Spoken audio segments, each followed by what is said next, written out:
Bienvenidos al podcast de Literadictos. Mi nombre es Melvin y aquí estoy con mi querido amigo Pache. Seremos sus anfitriones el día de hoy. El día de hoy vamos a hablar de una de las obras más fascinantes y complejas de Fyodor Dostoyevsky, El jugador. Esta es una novela que no solo explora la adicción al juego, sino que también se adentra en las profundidades del alma humana, en las pasiones más intensas. Esta obra fue publicada en 1866 y refleja la lucha interna de los personajes, pero también es un retrato de la sociedad rusa de la época.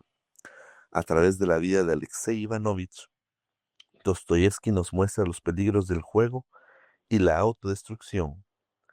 Y ahora, para presentar a mi coanfitrión, ¿cómo estás, Pache? Hola, Melvin. Pues nada, encantado de poder participar y desenmarañar esta obra que tiene bastante tiempo y es un clásico, tengo entendido, de la literatura rusa. Exacto, es una joya y como Dostoyevsky es un autor que a pesar de que ya sus obras fueron compuestas hace mucho tiempo, es un autor tan fascinante porque sigue conmoviendo a las personas como muy pocos autores lo han hecho. Su obra, su estilo literario y sus temas son algo que, en vez de ser algo que ya está en el pasado, es algo muy actual, muy presente. Porque Dostoyevsky es famoso porque él aborda mucho la psicología de sus personajes.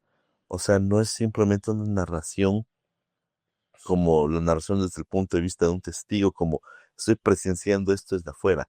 Él utiliza esa técnica, pero también él te lleva por momentos a la mente del personaje y te confronta con su psicología, con sus miedos, con sus preocupaciones, con sus adicciones, como es en este caso, que nuestro protagonista, Alexei Ivanovich, es una víctima de un trastorno psicológico llamado ludopatía, que es la adicción a los juegos de azar. Y sabemos que esto es más reciente que nunca. Hoy día que tenemos tanta influencia en redes sociales de criptomonedas, de blockchain, de invierte aquí porque vas a ganar dinero y que todos tenemos esa aspiración a poder hackear la vida y poder obtener un gran premio. Quizás en una lotería o quizás en un exchange de criptomonedas, tenemos esa esperanza. Pero hay veces en que estos exchange no son lo suficientemente fiables y parecen más una casa de apuestas. No mencionaremos nombres, pero hay algunos que han sido bastante famosos y que desafortunadamente con el tiempo demostraron que tienen más el formato de una casa de apuestas o de una ruleta que de un proyecto de inversión a largo plazo. Y podríamos decir, sí, pero el jugador se escribió en 1866. Pero hoy vemos que eso está más fuerte que nunca. Hay personas que tienen esa esperanza de poder superar sus deudas, de poder enriquecerse de una manera rápida y piensan en que esas oportunidades, tal como el jugador, serán esa llave mágica, esa llave de oro para poder llevar esto. Ahora hablando un poquito más sobre el contexto de este libro, tenemos detalles muy interesantes. Dostoyevsky escribió El jugador mientras se encontraba en una situación económica desesperada. Había contraído grandes deudas y para poder pagarlas aceptó un adelanto por la novela. De hecho, muchos de los eventos que relata en El jugador parecen estar inspirados en sus propias luchas con el juego y las apuestas. Esta novela fue casi como una terapia personal para él. Lo interesante de las obras de Dostoyevsky es que en casi todas, gran mayoría de ellas, él está narrando su propia historia. Él está abordando aquello por lo que pasó. O sea, si queremos saber qué pasó en la vida de Dostoyevsky, podemos leer sus libros. Él está hablando de sí mismo. Casi podríamos decir que en la mayor parte de sus libros, su protagonista es un alter ego de él. O sea, es una representación de él y él está poniendo su vida. Y eso es lo que lo hace fascinante. Es por eso que llega a tocar tanto a las personas, porque se pueden identificar con las luchas internas que tuvo el autor, las mismas luchas internas que atraviesa el personaje. Ahora, ¿qué piensas tú? Vale, yo soy el alter ego de Melvin, ¿vale? Melvin es académico, es un súper buen profesor. em, bueno, los que no le conozcáis, pues eso, que yo soy más de improvisar y de hablar de un poco de la obra y de un poco de lo que ha comentado Melvin, porque me he preparado menos y tengo menos experiencia que él. Entonces, respecto a esta obra, em, me gusta, por ejemplo, la primera persona en la que se vive esta obra desde el protagonista y, y cómo el juego no se hace explícito desde el inicio, pero sí las redes que se tejen en torno al juego, de la relación de Alexei Ivanovich con el general, con Polina. Es decir, cómo el juego, o sea, si él tiene una relación con esta gente, ya sea de jefe o ya sea de amante, ya sea de cualquier tipo, el juego también actúa como un puente, además de que tengo confianza porque es mi amigo, mi subordinado o quien sea. Además de ese puente social, hay un puente del juego en torno a que Alexei Ivanovich es buen jugador. Y Dostoyevsky me gusta cómo construye la atmósfera en torno al juego. No solo es una combinación de estadísticas, probabilidad, azar, evidentemente, que el juego es azar, sino que también describen todo lo que sucede en torno a la mesa, como algunos robos de apuestas que no son algunos robos de fichas, creo que comenta, actitudes de los croupiers, como son trabajadores que tienen que estar al quite de lo que pasa en la mesa. Y también, pues, dónde está situada la obra, que es una ciudad que ahora mismo no recuerdo el nombre. Y eso, pues que Dostoyevsky, como bien ha comentado Melvin, aparte de la psicología de los personajes, también ese es la micro, digamos el micro es la psicología de los personajes y el macro sería la psicología de los lugares. Por lo tanto, la ambientación de esta obra tiene una calidad altísima porque tanto los lugares, que son los ambientes, como la relación entre personajes y por qué nuestro protagonista piensa una cosa, piensa otra, lo exploramos, o sea, exploramos lo mental, las emociones del protagonista en su totalidad. Y padecemos y nos alegramos por él cada vez que gana alguna apuesta. Y también es una trama arriesgada porque ya el propio juego de azar ya el hecho de apostar al rojo 5 veces o apostar a otra cosa es un abismo en sí. Entonces, pues eso, quería destacar esos bloques de esta obra. Muchas gracias, Pache. Pues me gusta lo que tú comentas y gracias, tus comentarios también son geniales, realmente disfruto mucho escucharlos también. Me gusta porque nos complementamos bien. Y a veces llego con datos un poco como técnicos de ficha bibliográfica, pero tú le das el cuerpo y eso es lo que me gusta. Gracias. Pues algo que me gusta es que la ciudad es una ciudad ficticia, inspirada en una ciudad real, que era famosa en la época por ser como Las Vegas de Europa en el, en el siglo XIX.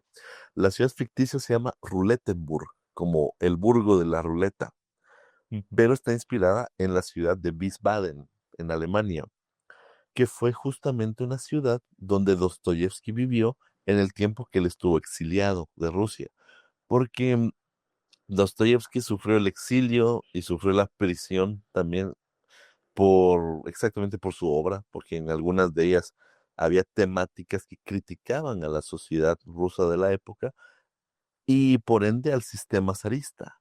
Y obviamente no te puedes poner en contra de un monarca absoluto porque en cualquier momento te arroja a la prisión. Y Dostoyevsky pasó por eso. Entonces incluso fue desterrado a Siberia, pero eso fue ya un poquito más adelante. Lo que pasa con el jugador y me gusta mucho es que aparte que te describen el juego como una metáfora de la vida, el modelo en que funcionan las relaciones amorosas que hoy en día llamaríamos tóxicas, porque en el momento que él se enamora, elige su patrón de Polina Alexandrovna, es, es algo con lo que nos podemos identificar demasiado. Está en la hija del es un aristócrata arruinado por las deudas de juego.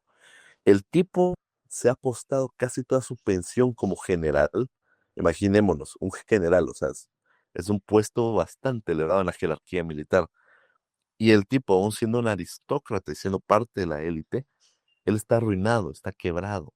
Y su última esperanza, y así que es como comienza el libro, yo llego a Ruletenburg y llego con los últimos 500 marcos que puede conseguir y prácticamente él se convierte en la esperanza del general. Y como este tipo este Alexei es muy bueno para los juegos de azar, tiene mucha suerte, él comienza a jugar con el dinero de su patrón y logra ganar, o sea, logra doblar la apuesta, o sea, no recuerdo bien la cantidad, pero creo que llega a ganar el doble de lo que apostó. Y así comienza, y es cuando él comienza a despertar ante eso. Comienza a observar, si yo soy bueno en esto, debería hacerlo para mí mismo, para enriquecerme.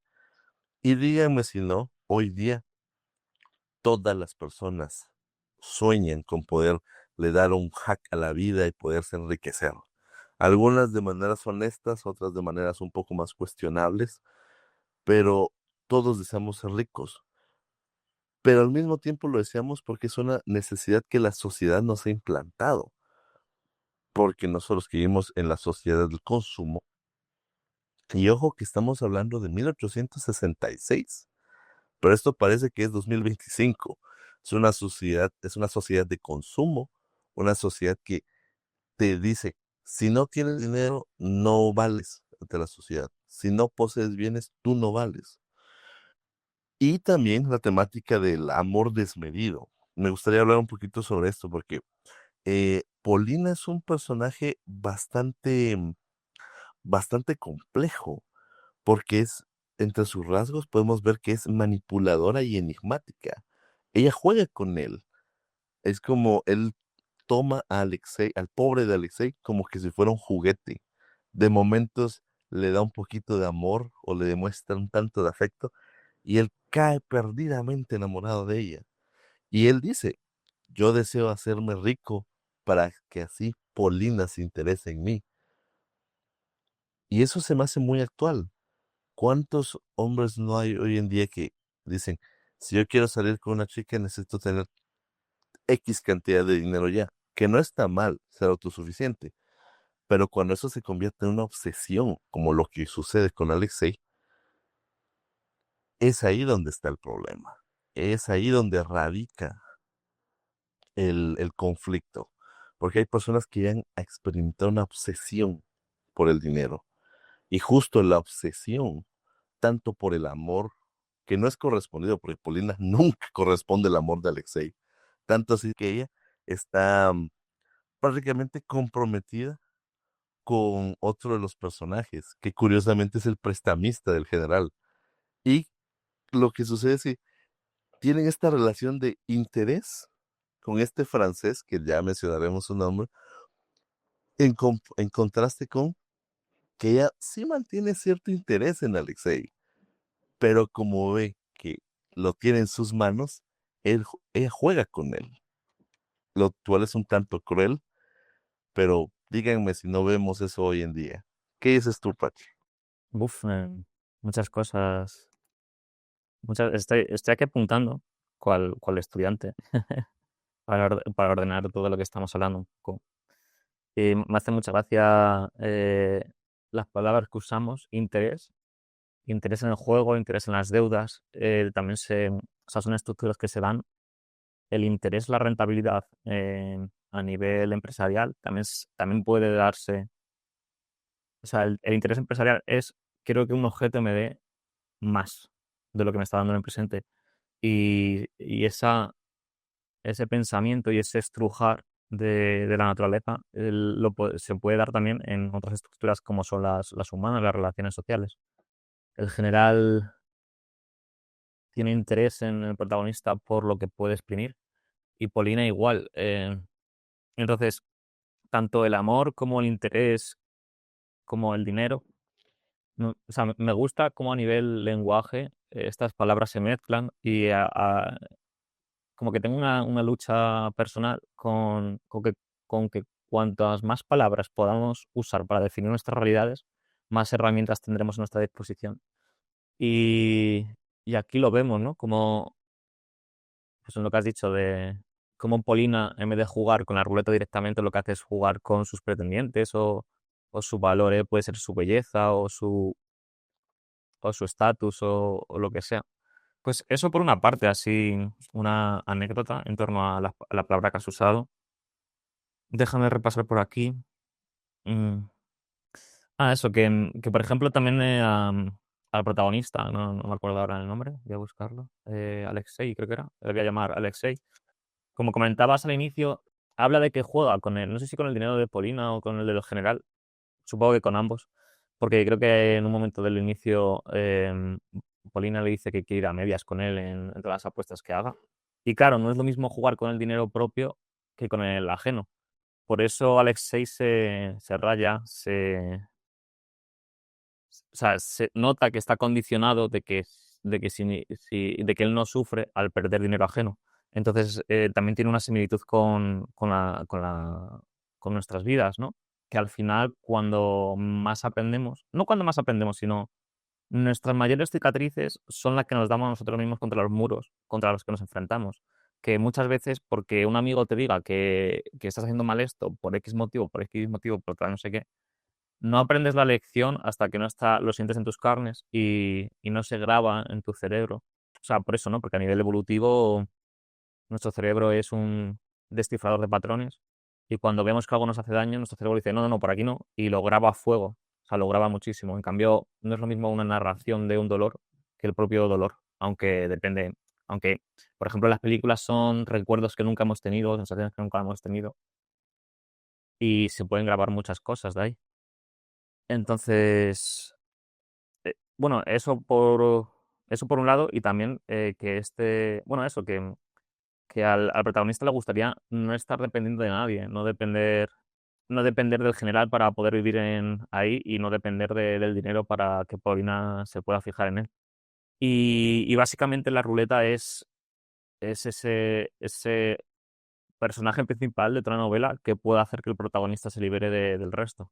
Pero al final, como que la ruleta no es un personaje, no es amiga de nadie, no es justa, ni es injusta, simplemente es el azar. Entonces, nada, quería remarcar este punto. Y luego quería comentar otra cosa de lo que has mencionado antes en tu primera intervención, que hemos hablado de la adicción al juego en las redes sociales. Tú has mencionado temas de inversión, ¿no? Criptomonedas, las tragaperras, o sea, y también quería hablar o sea, si lo traemos al presente, una cosa que pasa en las redes sociales, en Internet y también en los comercios es la gamificación, que la gamificación viene a ser a implementar elementos de juego, un montón de estructuras. Elementos de juego pueden ser, por ejemplo, en las redes sociales, el simple hecho de que las colores tengan colores intensos que se parecen a frutas, como el rojo, como el morado, como el azul. Bueno, no hay ninguna fruta azul, pero habrá alguna, pero no es el caso. Eso es un elemento de gamificación, puesto que es algo intenso a lo que nos vemos atraído. El uso de los colores a nivel evolutivo nos afecta y pues las empresas y las tecnológicas lo usan en su favor y en nuestro detrimento. Y básicamente las notificaciones es otro factor, otro elemento de juego, de ruleta que aparece en nuestros móviles. Lo llevamos siempre. O sea, ahora mismo podemos llevar una ruleta siempre en el bolsillo. Y antes teníamos que ir literalmente al casino. Entonces, digamos que si comparamos ambas sociedades, la ruleta de Dostoyevsky, tienes que ser presente en el propio casino y todo el mundo sabía que habías estado ahí o te podía ver de camino a él. Y ahora mismo tenemos esas ruletas que pueden ser redes sociales o tragaperras literales en algunas apps. O sea, ahora mismo la ruleta está más unida al hombre a través de la pantalla, más que al hombre, a la persona, tanto hombres como mujeres. Y eso, que hay que tener, es interesante analizar esta obra para ver, además de la ruleta literal que aparece en la obra, qué otras ruletas podemos tener ahora mismo en el presente. a través de nuestros móviles que están siempre con nosotros, como he comentado, como pueden ser ruletas literales, que son apps de tragaperras, o ruletas como redes sociales que provocan que nos enganchemos y en medio de nosotros consultar el móvil como si fuera un libro, que el móvil a través de las notificaciones nos consulta a nosotros. Y creo que eso sería de las moralejas más directas que saco de reflexionar sobre este libro. Que no quería sacarlo justo ahora porque prefiero que indaguemos en la obra en sí y cómo va evolucionando. Pero bueno, ya que ha salido, pues lo comento para no dejarlo en el tintero.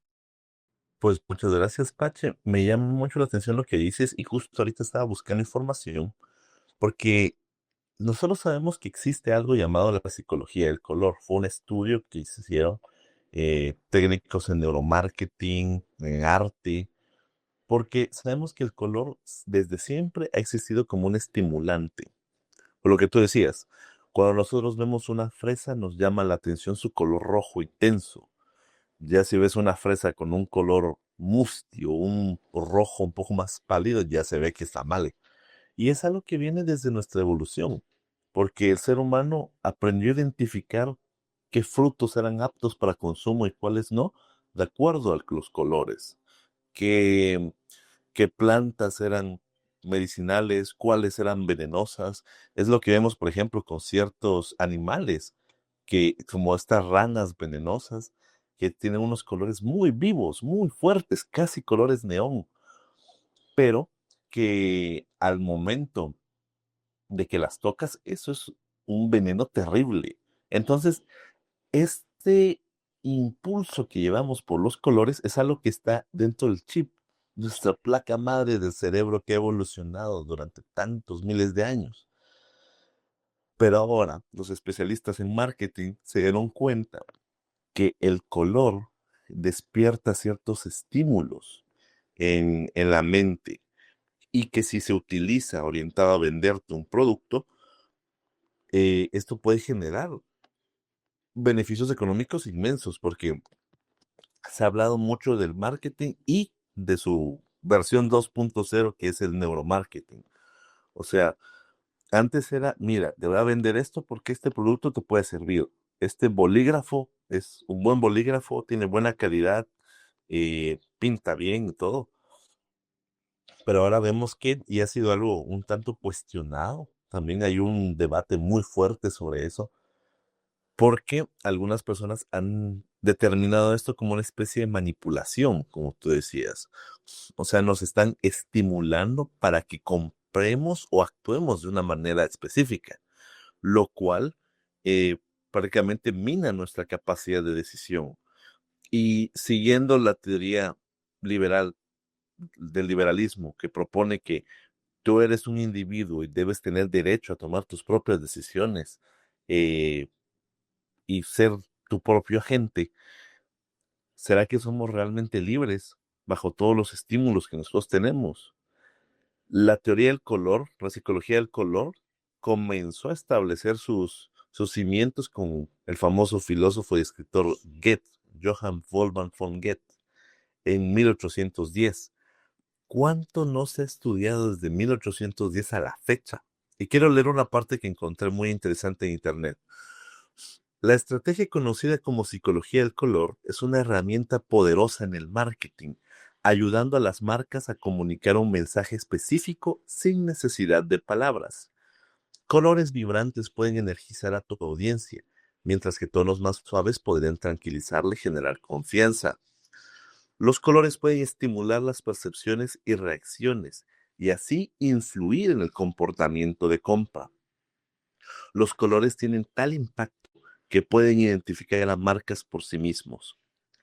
A través de una selección cuidadosa de paletas de colores, las marcas pueden crear identidades visuales que resuenan con su público objetivo, transmitiendo mensajes específicos y evocando emociones deseadas. Un ejemplo de esta psicología del color es el rojo. Ya con lo que les leía que sirve para identificar a ciertas marcas o para transmitir un mensaje que se introduzca se introduzca en nuestra mente sin que nosotros lo percibamos, es, por un ejemplo, Todos conocemos el famoso restaurante de hamburguesas que usa rojo y amarillo. Imagínense qué pasaría si en vez de eso utilizara un color verde o un color azul o un color gris. O sea, no sería lo mismo. Se ha identificado que el rojo es un color para negocios exitosos porque incita a la acción. El rojo es un color que evoca la sangre, lo vivo, lo erótico, lo intenso. Entonces, cuando ves algo rojo, tu cerebro despierta esos estímulos de necesito actuar rápido, necesito moverme ya, necesito tomar una acción lo antes posible, porque nos evoca el color de la sangre. Y cuando una persona ve sangre, o puede sentirse muy preocupada de que ha sufrido una herida, o también desde la época primitiva, la sangre es un símbolo de la vida. Es por eso que el rojo es un color que simboliza lo dinámico, lo vivo, lo ardiente. Y por eso es que se utiliza también en el contexto de situaciones donde tienes que tomar una decisión rápida. Y es curioso que las ruletas usualmente tienen dos colores, rojo y negro. Y es algo que vemos que llega a introducirse en la mente de Alexei, tanto así que él ve la ruleta en los momentos que está apostando y su pensamiento se centra en rojo y negro, rojo y negro. Es muy curioso que incluso esto le sucede una de las siguientes protagonistas, que es la abuela. Porque un detalle es que el general, a pesar de ser un hombre duro y un patrón exigente, con Alexei, él también está enamorado y eso es un amor no correspondido. El general, que es un hombre arruinado por las deudas y obsesionado con, con poder enriquecerse pronto, también sufre otro tipo de emoción en el terreno, en el terreno sentimental. Él está perdidamente enamorado de una estafadora francesa que se llama Mademoiselle Blanche. Mademoiselle Blanche es una cazafortunas que juega con los sentimientos del general. Ella ya lo había hecho con otros aristócratas, pero utilizaba otro nombre. Antes se llama Madame de Comminges. Y como que ella sería un ejemplo de lo que ahora le llaman el rebranding, o sea, renombrar tu marca cuando, por ejemplo, tu marca no está teniendo el resultado deseado o ha caído en desgracia y necesitas cambiarle el nombre. Ella se llama Madame de Comminges primero y afirma tener un castillo en Francia, de tener demasiada riqueza, pero hay aristócratas que ya conocen su secreto. Pero como Zagoriensky está perdidamente enamorado, entre comillas, de ella, no les cree. Y más que utiliza esta técnica porque deja de llamarse de Comminges y pasa a llamarse Mademoiselle Blanche. Esta casa fortunas juega con el general varias veces y lo condiciona porque le dice, si tú quieres casarte conmigo, debes darme dinero. Entonces el general está esperando a que su tía rica, que no tiene herederos, muera para que él pueda heredar toda su fortuna. Y el primer arco narrativo de la novela se centra en eso, en que el general está todo el tiempo enviando y recibiendo telegramas preguntando, ¿y cómo está? ¿Ya murió? Y lo hace explícitamente, no sugestivamente de, ¿será que ella está enferma? ¿Será que ella aún está bien? ¿O podrá ayudarle en algo? No, el telegrama es tácito. Dice, ¿ella ya murió o no? Y siempre están enviando estos telegramas y los envían. Y justo hay una parte donde cuando mandan el último telegrama, se sorprenden porque Antónida Vasilievna, que es el nombre de la abuela, llega al hotel donde ellos están hospedados. O sea, acontece un pequeño giro en la novela donde Polina, en su manipulación con Alexei, le dice que, dado su amor por él, aunque obviamente ya sabe que lo tiene en sus manos, pobrecito, le dice, quiero que vaya con aquel aristócrata que está pasando, un aristócrata de la alta sociedad, la verdadera alta sociedad. Y este alemán está paseando con su esposa. Y Polina, sabiendo que lo tiene en sus manos, le dice, si usted me ama, vaya y juéguele una broma un tanto pesada, que era pararse frente a él, agitar su sombrero y su bastón y, y burlarse de su acento alemán. Tanto así que él dice, bueno, lo voy a hacer. Y se acerca y les comienza a decir, ya, vol, haciendo mucho énfasis, como arrastrando las palabras para burlarse de los alemanes, porque ya es una expresión que se utiliza mucho en juicios o que utilizan mucho los filósofos. Entonces, significa ciertamente.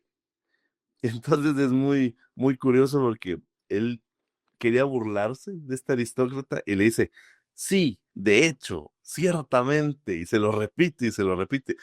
El aristócrata alemán no se lo toma para nada bien, lo toma como una fuerte ofensa dada su posición social y va a hablar con el general. Entonces el general decide despedirlo y, y sin más, el pobre Alexei pierde su trabajo. Pero la historia da un giro en el momento que cuando él está caminando, despidiéndose y ya adquiere una habitación un poquito más modesta en el hotel donde están, mientras él planea su próximo movimiento, llega la abuela. En el momento que menos la esperan, la abuela se aparece. Y aparte que él se sorprende, me da mucha risa la expresión de la abuela, porque como que la abuela le tiene cierto afecto a Alexei. Y le dice, ¿y tú qué estás haciendo ahí parado? Ven y ayúdame. Y, y es muy gracioso porque me imagino el momento que todos esperaban saber que la abuela ya estaba a punto de morir, ya estaba enferma y todo, y simplemente de la nada se aparece, como diciendo, heme aquí. Lo más curioso es que ella no sabía nada de Mademoiselle Blanche. Entonces, al momento que la ve, de inmediato sabe que es una cazafortunas. Y le dice al general, si tú crees que vas a obtener un centavo de mí, estás equivocado, porque no te voy a dar nada ni a ti ni a tus amigos. Y toma a Alexei para que la acompañe. Entonces, imagínense la cara del general cuando ve al empleado que acaba de echar y lo ve regresar con su tía, con la tía del general. Y todos se quedan sorprendidos, todos se quedan como, ya, ¿qué hace aquí? Y lo que sucede después es que la abuela, al ver que todos ellos están eh, ansiosos por saber, recibir la noticia de su muerte para poder obtener la herencia, la abuela decide, bueno, yo también quiero jugar, de que todos ustedes están jugando, yo tengo mucho dinero y quiero venir a apostar. Alexei ya había tenido algunas pequeñas victorias, alguna pequeña buena racha. Con los 700 florines que le dio Polina, él convierte doblar eso y obtiene un rédito de ello. Y luego Polina le encarga que se vuelva, y que ya que va a dejar de jugar para el general, que ahora juegue para ella. Pero como tú decías, él desea tener su propio dinero, él desea labrar su propia fortuna para enamorarla, claro. Pero en ese momento después se vuelve el asesor de la abuela.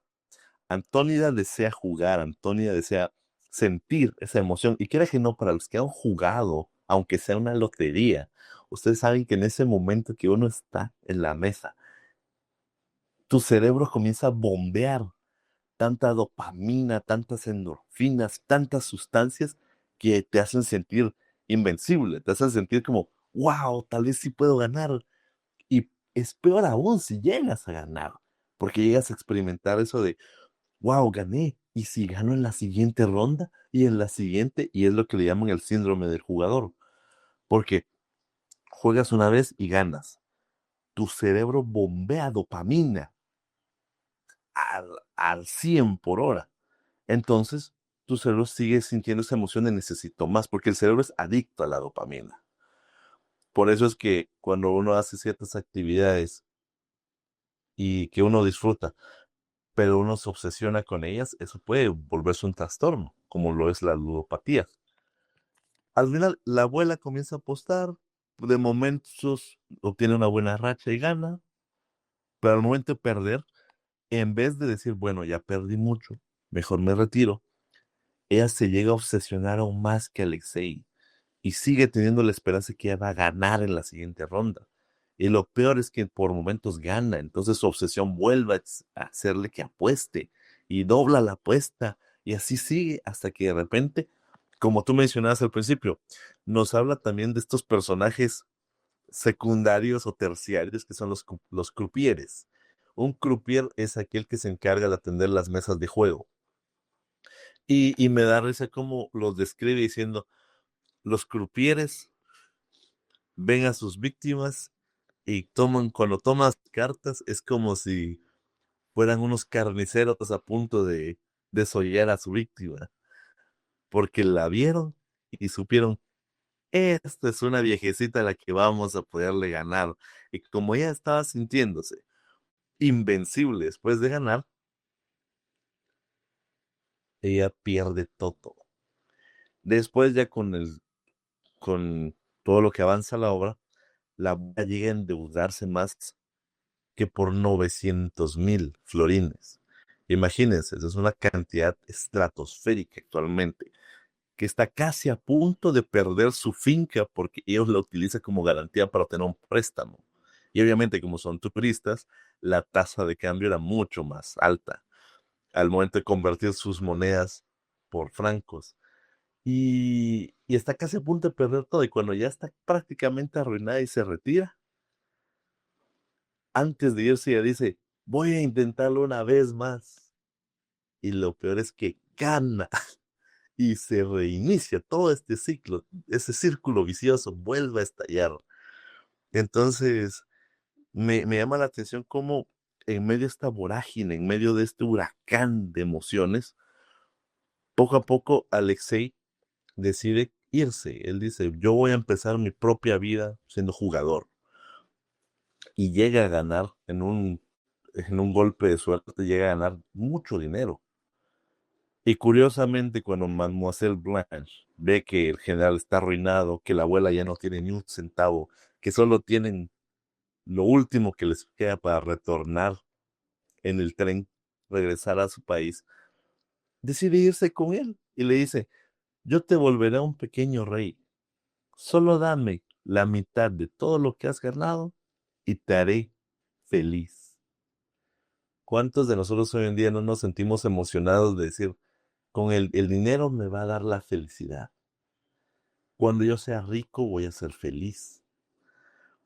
Y dice que toda esta emoción le duró un mes, fue lo que le duró el dinero. Después, nuevamente vuelve a estar arruinado.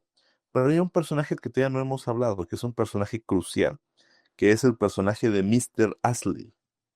Mr. Ashley es otro de los pretendientes de Polina.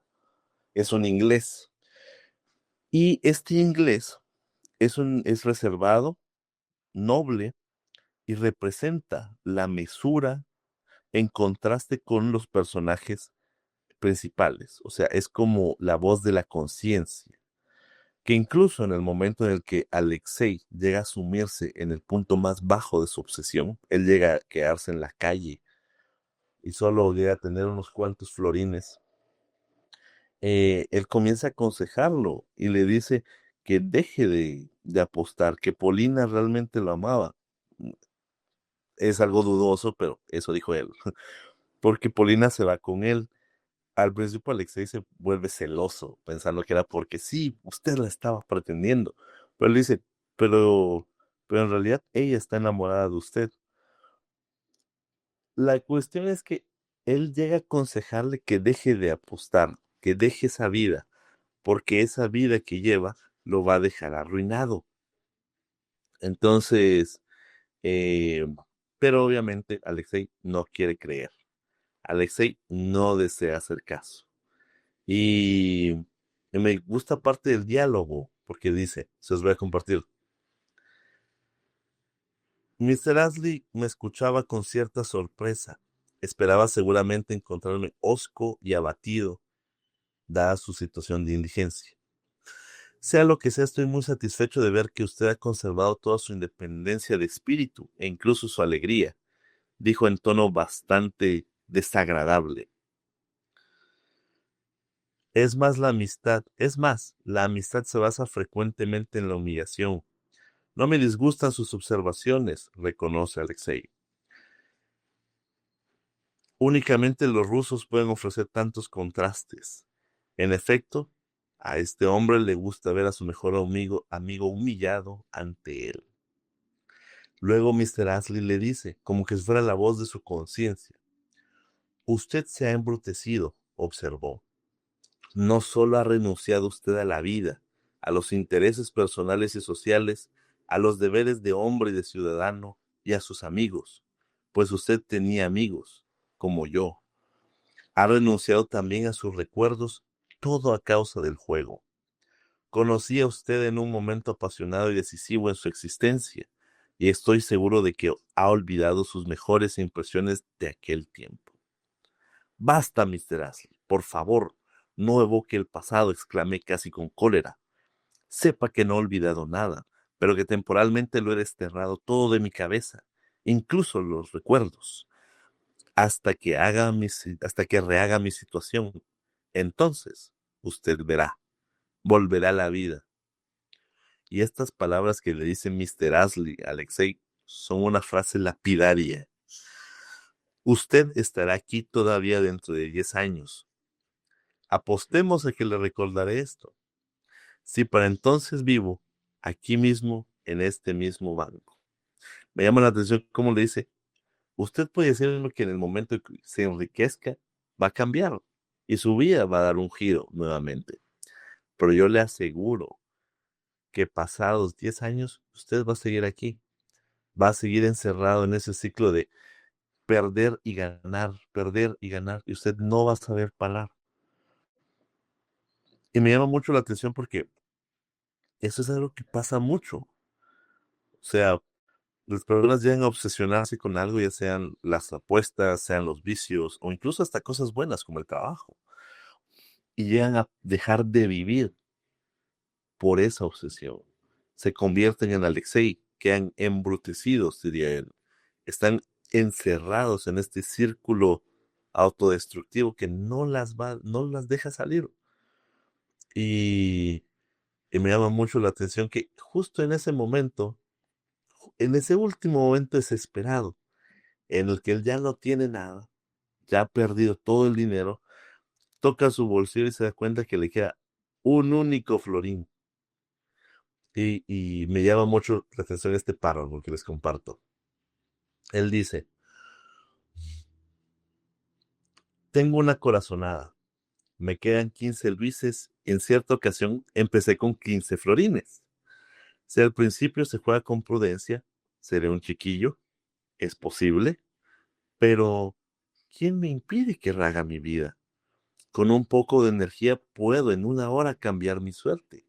Lo principal es tener carácter. En ese momento, Alexei, después de hablar con Ashley, llega a ser consciente que sí, su vida se está arruinando. Su vida ha caído en este ciclo destructivo de la obsesión por el juego, de no saber parar. Y en el momento que él está reflexionando, llega a la conclusión, lo principal es tener carácter. No tengo más que recordar lo que me ocurrió hace 7 meses en Roulettenburg, antes de perderlo todo. Un ejemplo notable de lo que puede muchas veces la decisión. Lo había perdido absolutamente todo.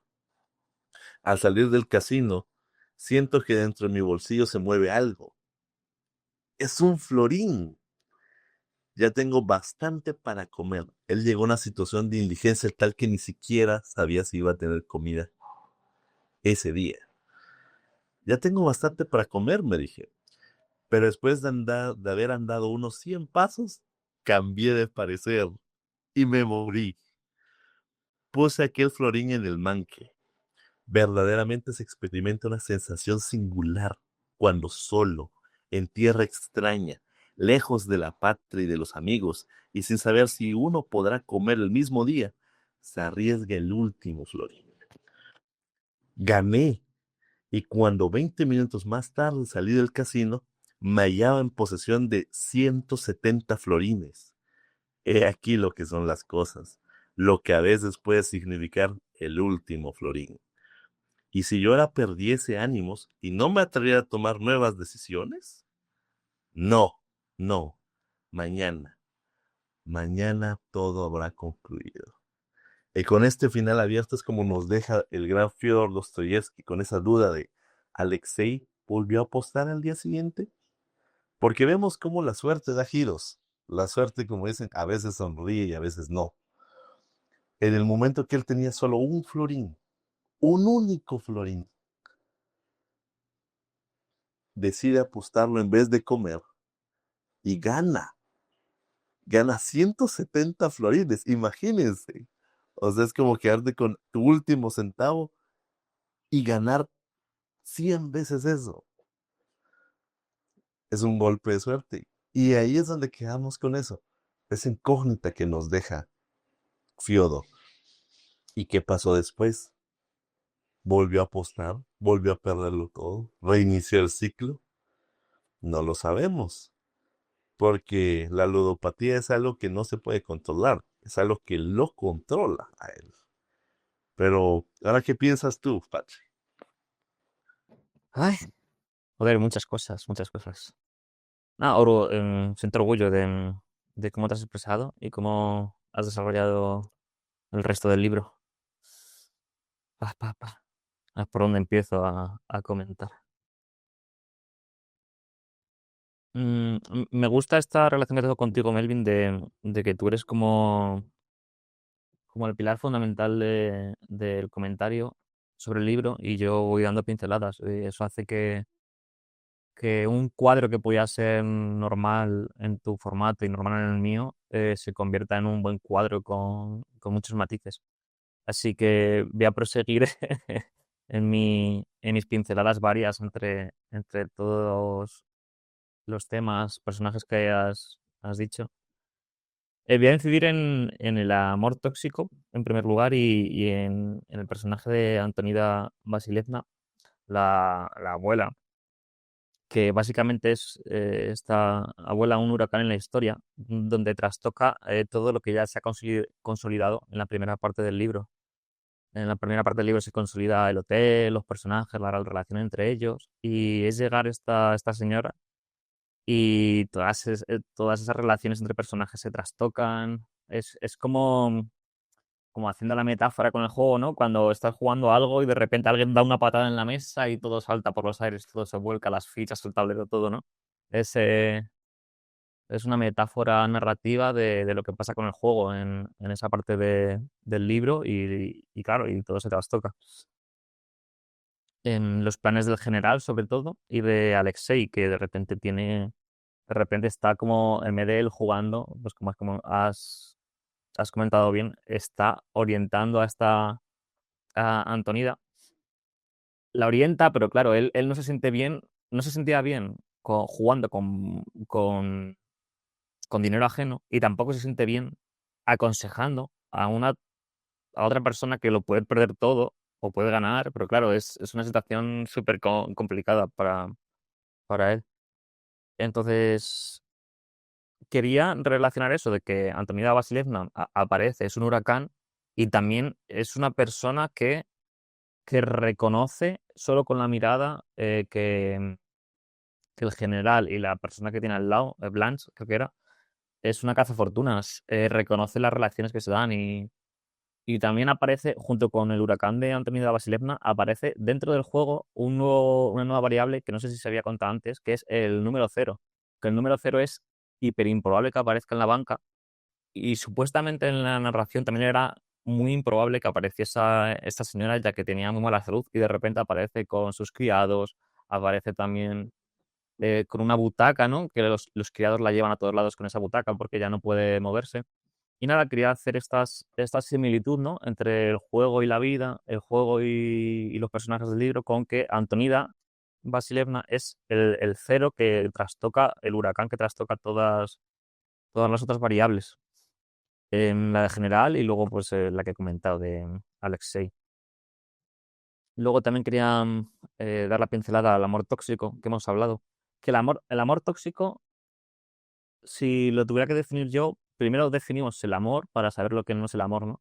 El amor significa, en primer lugar, invertir tiempo y atención en aquello que amas.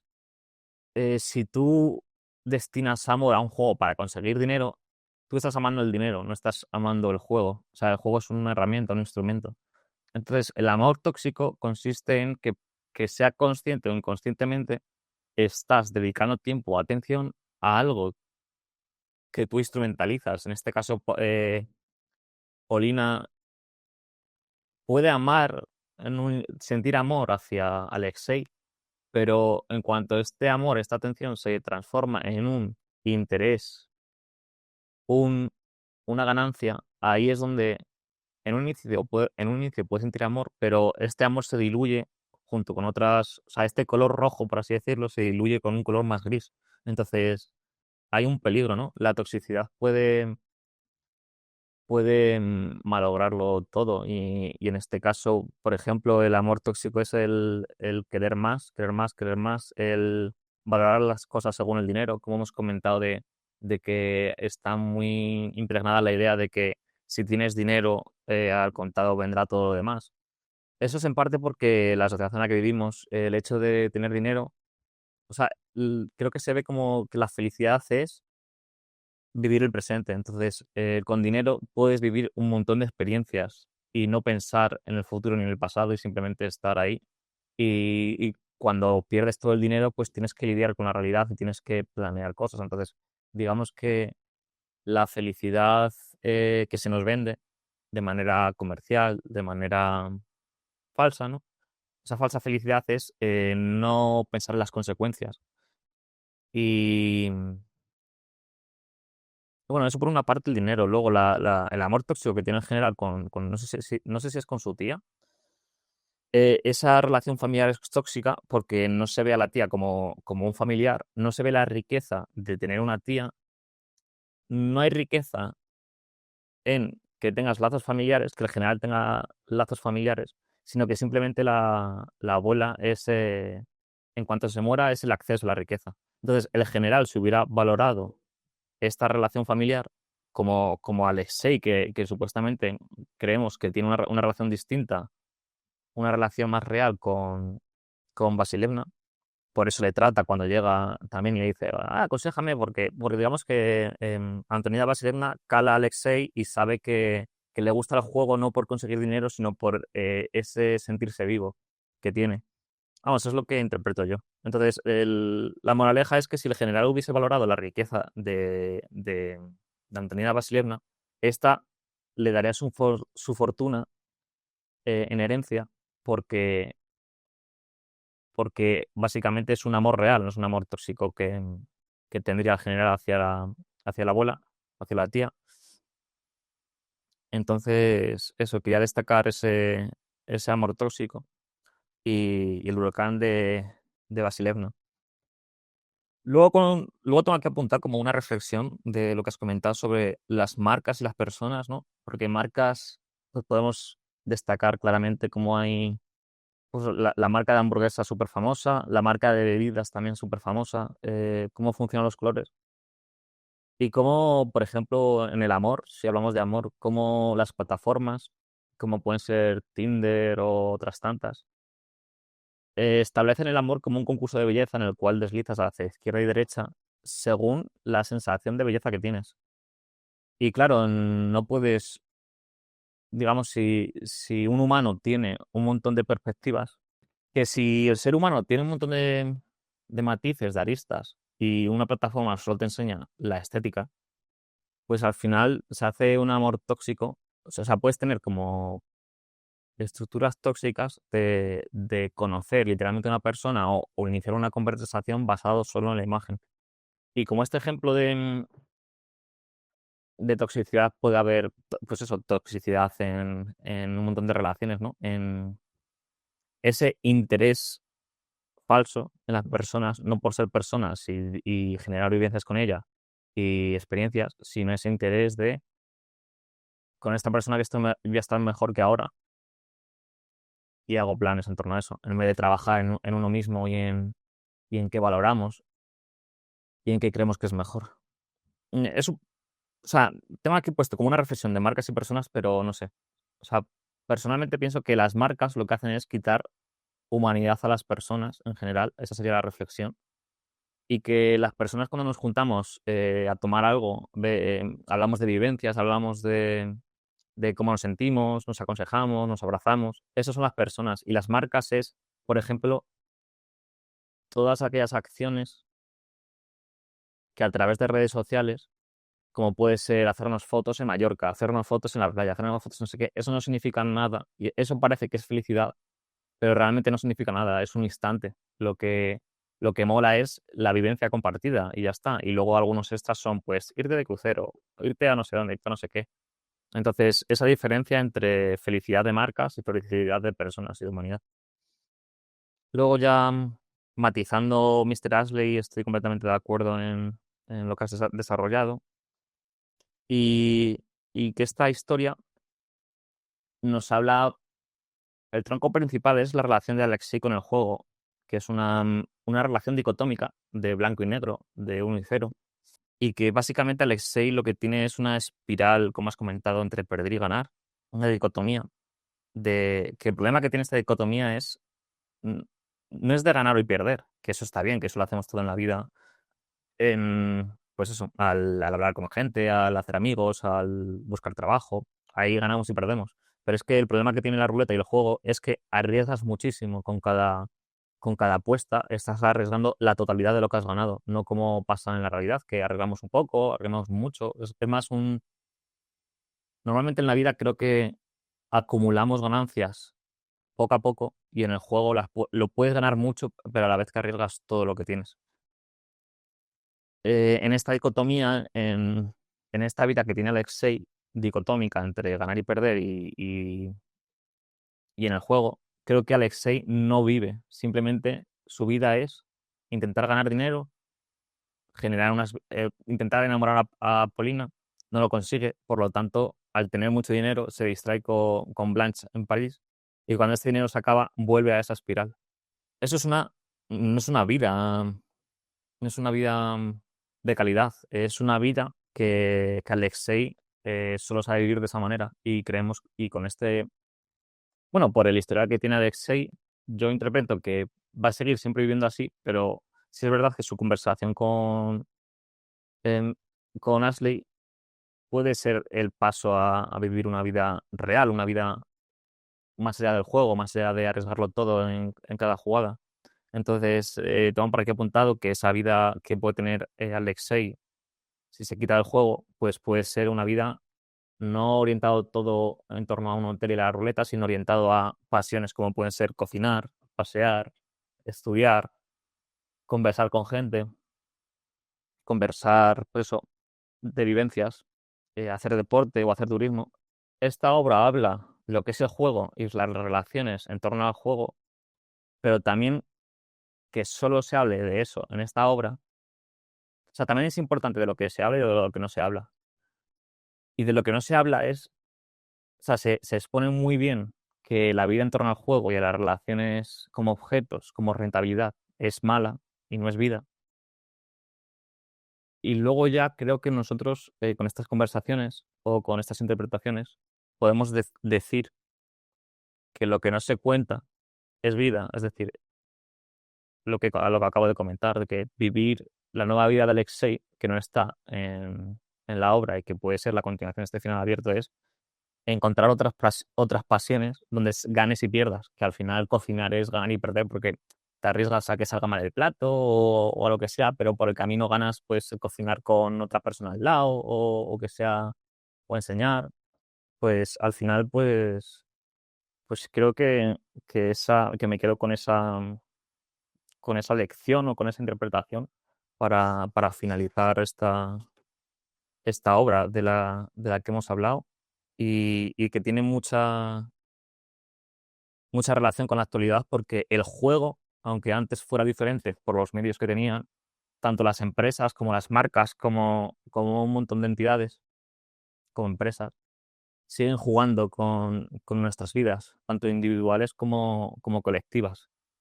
Y creo que esta reflexión y este juntarnos a hablar de las obras despertará en nosotros pues calidez y lo que siempre proponemos en este grupo de literadictos, en estas charlas, que es que las obras culminan cuando, no solo cuando las consumes, sino cuando hablas de ellas. Y en ese hablar descubres aspectos de la personalidad y de la vida de los que te acompañan. Y esa sería mi intervención. Muchas gracias. Muchas gracias, me encantó mucho. Gracias por tus palabras. Justo ya a modo de conclusión, con lo que decías, me recordé de una frase famosa de Eduardo Galeano que se llama la cultura del envase. Él tiene este pensamiento que dice lo siguiente: vivimos en un mundo donde el funeral importa más que el muerto, la boda más que el amor y el físico más que el intelecto. Vivimos en la cultura del envase que desprecia el contenido. Nuestra sociedad se ha ido convirtiendo en una sociedad consumista, una sociedad rápida que exige estímulos rápidos y que aquello que sea eh, que dure mucho, que demore o que te exija cierto esfuerzo es automáticamente descartado, porque todo lo queremos ya. Tenemos comida rápida, tenemos aplicaciones que nos bombardean con un estímulo constante de entretenimiento. O sea, ahora hasta eso sucede con Netflix. O sea, si tú ya te aburres de una serie o el algoritmo detecta que tal vez no estás demostrando tanto interés o interactuando con el contenido, te pregunta, ¿aún estás ahí?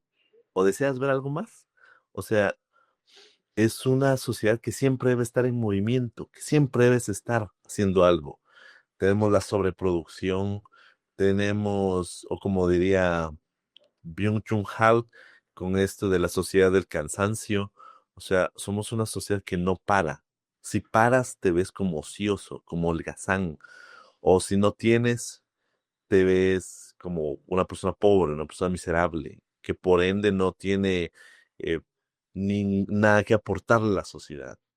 Entonces, esta misma crítica que Dostoyevsky está planteando a la sociedad rusa, que es uno de los cuatro temas principales que existen a lo largo de la novela, es algo muy real. O sea, es como si nos estuvieras describiendo a nosotros.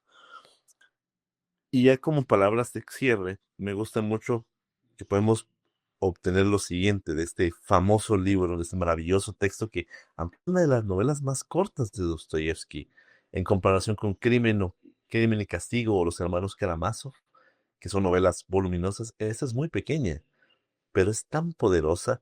Y el hecho de que Dostoyevsky la escribió desde su perspectiva, desde lo que él sufrió teniendo la adicción al juego, eso le da autenticidad, lo hace verosímil y puedes identificarte con esas luchas internas, porque él habló de sí mismo a través de Alexei.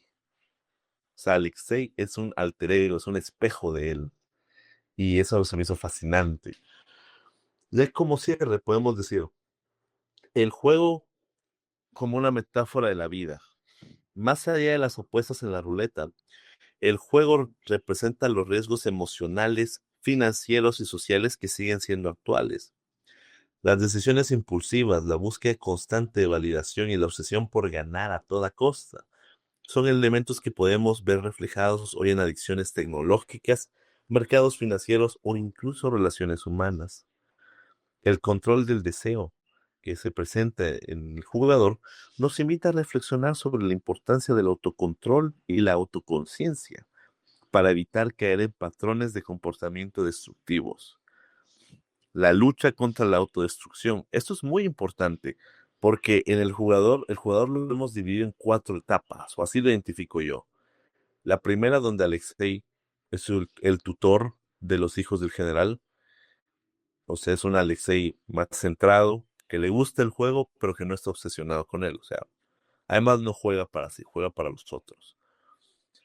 El siguiente donde inicia sus pasos como jugador comienza a obtener sus primeras ganancias, su primera buena racha. El tercer acto donde él ya se convierte en un jugador excelente, un jugador consumado, que llega a ganar casi siempre y ya trabaja para sí mismo y se vuelve bastante rico. Tanto así que tiene un mes completo viviendo en París, en un ático, en un edificio muy caro, llevan un estilo de vida lujoso, que él por momentos llega a reflexionar que ese no es su lugar, o sea, él no se siente cómodo con eso. Los- Cuando su conciencia llega a despertar por momentos, él llega a sentir que ese no es su lugar y por eso experimenta eso. Tenemos un Alexei arruinado, o sea, es como el ascenso y caída de Alexei Ivanovich, pero esa caída que después termina con una nota un tanto feliz, hasta donde Dostoyevsky nos deja, con el final abierto, donde con su último florín él llega al menos a tener algo para comer, pero él no nos dice si él come y cambia su vida o si él regresa sobre sus pasos y vuelve al casino. Y esa es la eterna incógnita que el libro nos deja. ¿Qué hará ahora? Y por eso nos habla mucho sobre la importancia de el autocontrol, de aprender a cuidar nuestro comportamiento y a alejarnos de hábitos destructivos. O como dicen, si tú no cambias tus hábitos, ellos terminarán destruyéndote. Tus malos hábitos, ellos terminarán destruyéndote. Laura también nos muestra cómo las obsesiones, ya sea por el amor, el dinero o el poder, pueden llevar al individuo a perderse a sí mismo. La ambigüedad del destino de Alexei genera interpretaciones diversas. Hay lectores que consideran que Alexei finalmente encuentra cierta paz al aceptar su condición de jugador. Otros ven el desenlace como una muestra de la perpetuación de su autodestructiva adicción sin redención posible. La ausencia de resolución clara permite explorar el carácter cíclico del juego y las pasiones humanas.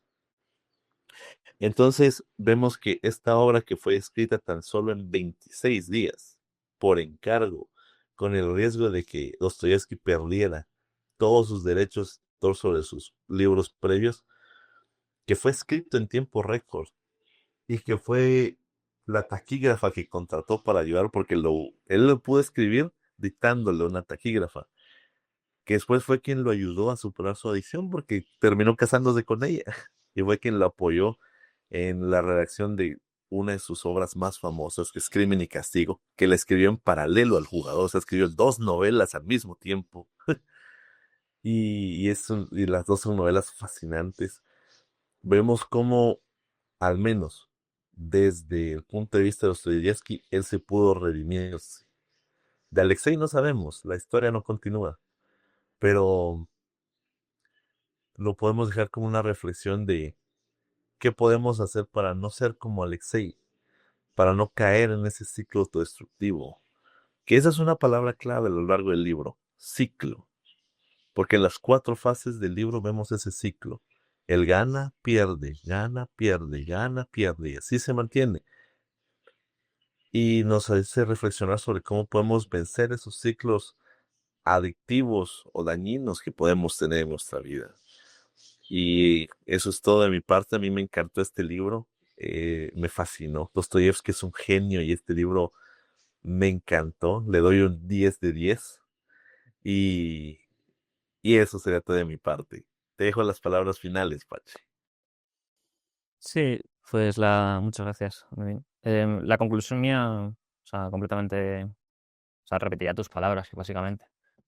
Sobre todo quiero remarcar que cuando has comentado de que algunos lectores opinan que esto, algunos lectores opinan que Alexei se redimió, otros que no.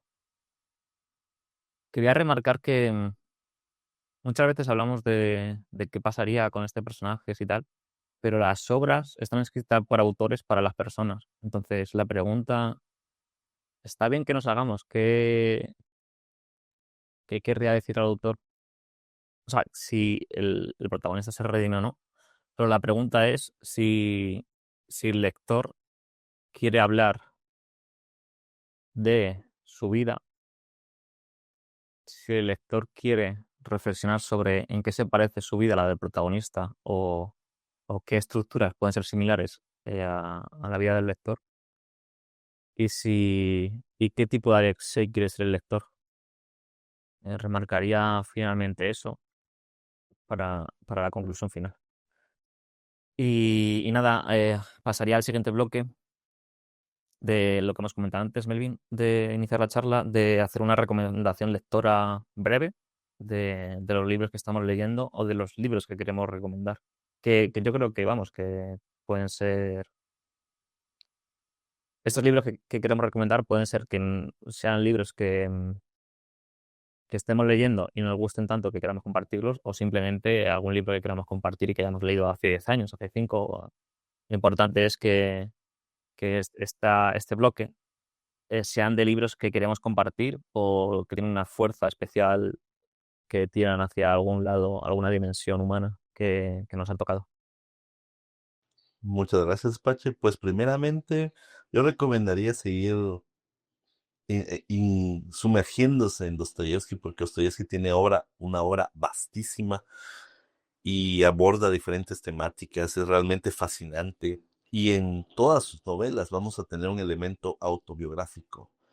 Él siempre habla de sí mismo y en esta novela lo que vemos es que él habla mucho utilizando diálogos y monólogos internos. Entonces nos coloca dentro de la mente del personaje. Recomendaría seguir. Un libro que tengo en la mira ahora es Crimen y Castigo. Y, y eso, un libro que me marcó mucho y que siempre se lo recomiendo a todo el mundo. Y es curioso porque ya se volvió en un magazine literario, en un símbolo en este canal, es Demian.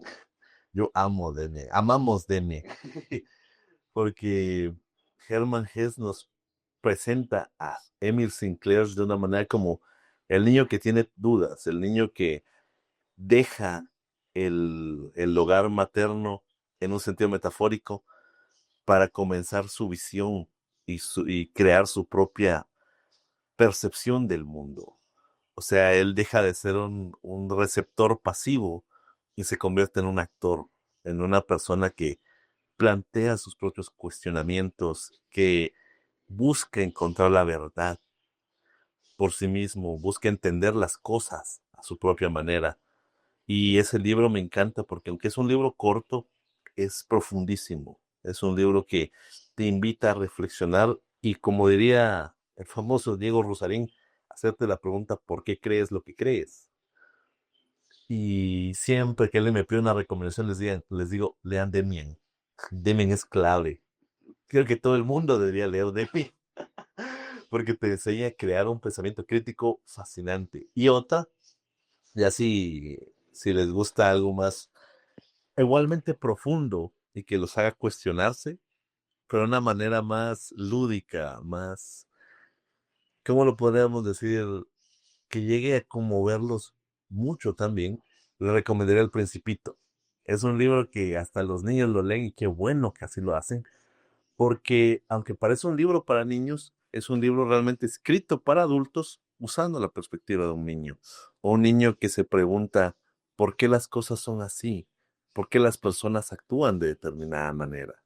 Y a lo largo de todo el viaje que hace el Principito es algo muy hermoso. Él utiliza unas imágenes muy lindas con las que te puedes identificar. Es fácil de entender. O sea, estás leyendo filosofía sin sentir que estás leyendo filosofía, porque te propone cuestionamientos y tú te los planteas, pero no lo sientes como algo pesado o denso en lo que te estás metiendo, sino lo vas aprendiendo con él. Entonces, de mi parte serían esas dos recomendaciones. Tengo muchas otras más, pero dos que me hayan marcado mucho serían esas por ahora. Geniales recomendaciones.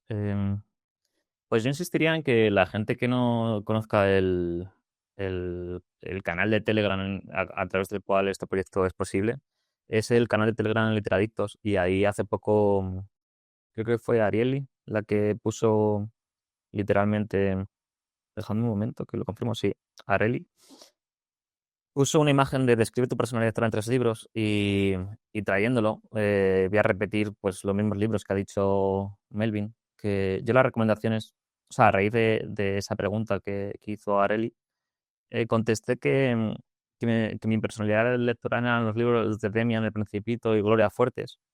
Demian, por lo mismo que ha comentado Melvin, porque genera, o sea, es como el germen de la curiosidad, el origen de la curiosidad y cómo esta es transformadora y una vez que tienes curiosidad y descubres cosas, esas cosas ya te han cambiado completamente y no eres la misma persona, ni ves el mundo de esa manera. Eh, el Principito también genera curiosidad, pero como ha comentado Melvin, mezcla esa curiosidad con la filosofía, con el hacernos preguntas que, que de repente nos sorprenden. El hacernos preguntas que nos sorprendan es algo que no deberíamos parar nunca de experimentar. Caso es que eso, que el Principito, aparte de lo que comentaba antes, me gusta porque lo puedes visitar siendo un niño, siendo un joven, siendo un adulto, siendo un viejo, que al final, o sea, como que al leerlo, te habla, el hecho de vivir hace que puedas sacar diferentes moralejas en torno al libro y comentarlo con gente es súper gratificante. El último sería, no sé si ya lo he comentado, Gloria Fuertes, algunos poemas de ella, porque como comenté, es algo que el arte de ordenar las palabras y elegirlas hace que sea como una gafa, ¿no? Que puedas enfocar diferentes partes de la realidad y es súper gratificante.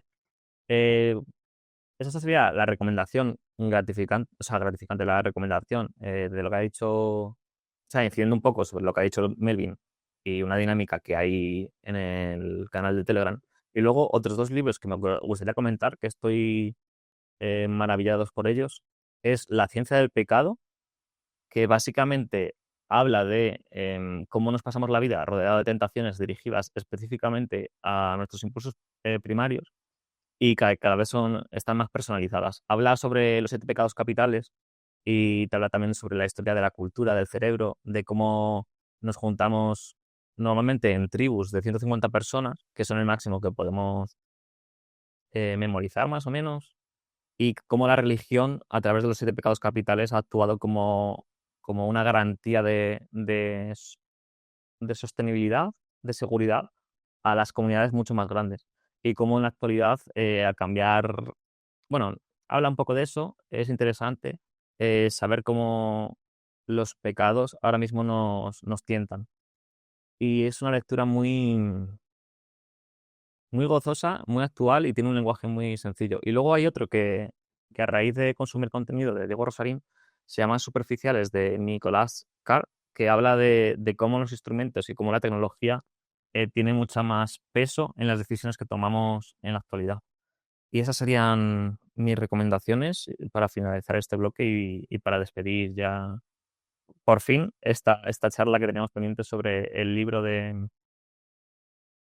jugador de Dostoyevsky y nada, que esperamos que nos escuchéis, que se estremezcan vuestros espíritus como bien lo han hecho los nuestros al charlar y al leer. Y no sé si quieres despedir a unos palabras finales, Melvin. Claro que sí, les invito a que puedan disfrutar de la lectura tanto como lo hicimos nosotros. Lean lo que gusten. No es, tienes que leer determinados autores para sentirte una persona culta. Hay que hacerlo por amor a la lectura. Como dijo Dante Liano, la lectura es una de las maneras de acercarse a la belleza.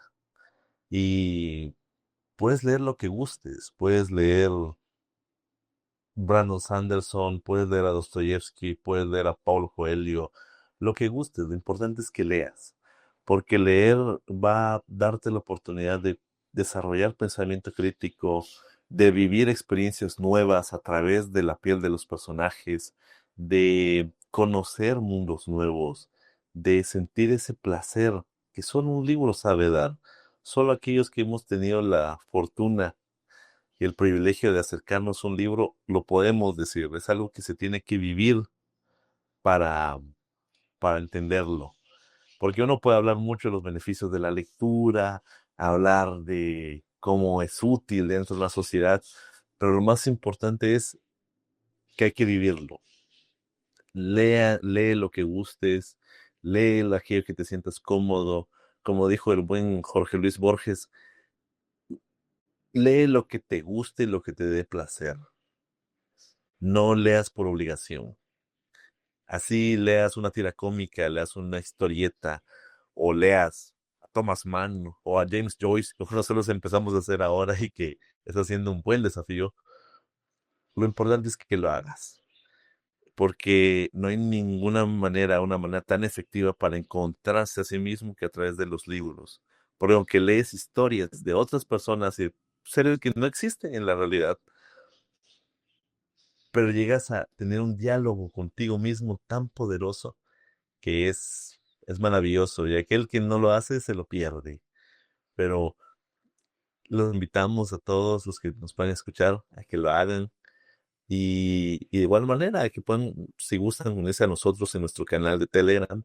Ahí somos una comunidad bastante unida, nos gusta comentar de libros, hacer recomendaciones, hasta compartimos chistes sobre literatura. Entonces es algo muy ameno, es totalmente gratis también. No, el único precio para estar ahí es simplemente querer aportar, llevar buena vibra y, y ánimo y ganas de leer, y eso es todo. Entonces, para mí fue todo un gusto conversar contigo, Pacha, respecto de este brillante libro. Ya lo teníamos pendiente, pero me alegra mucho porque qué gran manera de retomar el podcast. Para mí fue todo un gusto y les deseo que tengan un muy buen día o muy buena noche a cada uno de ustedes a la hora que lo escuchen.